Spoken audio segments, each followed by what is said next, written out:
ছাত্ৰ-ছাত্ৰী সকল এইটো ভিডিঅ'ত আমি জানিম যে দুটা লেন্স উত্তৰ লেন্সে লৈছো দুটা যদি কন্টাক্টত থাকে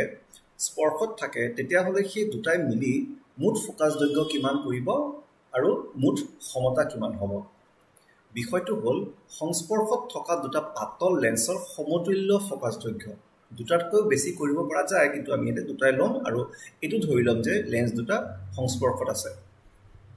F1 আৰু F2 ক্ৰমে দুটা পাতল লেন্স L1 আৰু L2 ৰ ফোকাস দৈৰ্ঘ্য ধৰি লোৱা হওক P লক্ষ্যবস্তুৰ বাবে অন্তিম প্ৰতিবিম্বখন কিউট গঠন হ'ব যেনেকৈ ধৰি লোৱা যদি P এটা লক্ষ্যবস্তু বা এটা বিন্দুখন লক্ষ্যবস্তু তাৰ পৰা যদি ৰশ্মিটো এনেকৈ গৈছে যদি প্ৰথম লেন্সডাল যেটো L1 এটো যদি থকাৰ অৱস্থাত L2 যদি উপস্থিত নাথাকিলহেতেন তেতিয়া হলে ৰশ্মিটো গৈ কিউ ডেশত গৈ পৰিলেহেতেন কিন্তু যেহেতু দ্বিতীয়খন লেন্স আহি গল তেতিয়া হলে আৰু বেকা হ'ব তেতিয়া অন্তিম প্ৰতিবিম্বটো কিউট হ'বগৈ L2 ৰ অনুপস্থিতিত L1 ৰ পৰা V ডেশ দূৰত্বত এই V ডেশ দূৰত্বটো আমি এটা লৈ লওঁ V ডেশ দূৰত্ব এইটো V ডেশ দূৰত্বত Q ডেশত P প্ৰতিবিম্ব গঠন হ'ব ইয়াত আমি লেন্সৰ সূত্ৰ যদি ব্যৱহাৰ কৰো কি আছে 1/v - 1/u = 1/f এটা লেন্সৰ ব্যৱহাৰ হতে দ্বিতীয়খন নেথাকিলে তেতিয়া এটাৰহে ফোকাসৰ ইয়াতে প্ৰয়োজন হ'ব সেই বুলি 1/v - 1/u যেটো v টো v ডেশ বুলি লৈছো আৰু 1/u টো মাইনাস থাকিবই = 1/f এক নম্বৰ ইকুৱেচন ৰাখি দিলো এটা দ্বিতীয়খন লেন্স যদি সংস্পৰ্শত অনা হ'ল তেতিয়া হলে কি হ'বগে এতিয়া অন্তিম প্ৰতিবিম্বৰ দূৰত্বটো v হৈ যাবগে কিন্তু এতিয়া আমি আপেক্ষিকভাৱে কি লব লাগিব যে এই যে v ডেশ যেটো আছে v ডেশটো আসলতে ইউৰ ভূমিকা পালন কৰিব তাৰ মানে এই দুটা লেন্সৰ কাৰণে v ডেশটো হ'ব ইউ এতিয়া -v ডেশ দূৰত্বত থকা ছবি বা চিত্ৰ q ডেশে L2 ৰ বাবে লক্ষ্যবস্তু হিচাপে আচৰণ কৰিব মানে